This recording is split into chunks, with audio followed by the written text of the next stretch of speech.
June 8 నుంచి మృగశిర కార్తె ప్రారంభమవుతుంది. ఈ కాలం జూన్ 22 వరకు కొనసాగుతుంది. రైతన్నలకు ఈ సమయం ఎంతో ప్రత్యేకమైనది. వాతావరణంలో మార్పులు వచ్చి తొలకరి జల్లులు కురుస్తాయి. నేల దుక్కి దున్నడానికి, విత్తనాలు వేయడానికి ఇది సరైన సమయంగా రైతులు నమ్ముతారు. పొలాలలో పనులు మొదలు పెట్టుకోవడానికి ఈ కాలం అత్యంత అనుకూలమైనది. మృగశిర కార్తెలో పత్తి, మొక్కజొన్న, వరి సాగు చాలా లాభదాయకం. కంది, పెసర, మినుప వంటి పప్పు ధాన్యాలు వేస్తే దిగుబడి బాగుంటుంది. ఇంటి అవసరాల కోసం టమాటా, వంకాయ, బెండకాయ, బీరకాయ విత్తనాలు నాటుకోవచ్చు.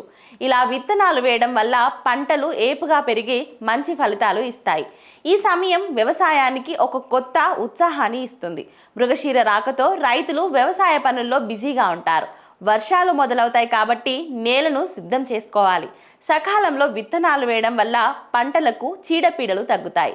నేల సారవంతం కావడానికి తగిన జాగ్రత్తలు తీసుకోవాలి.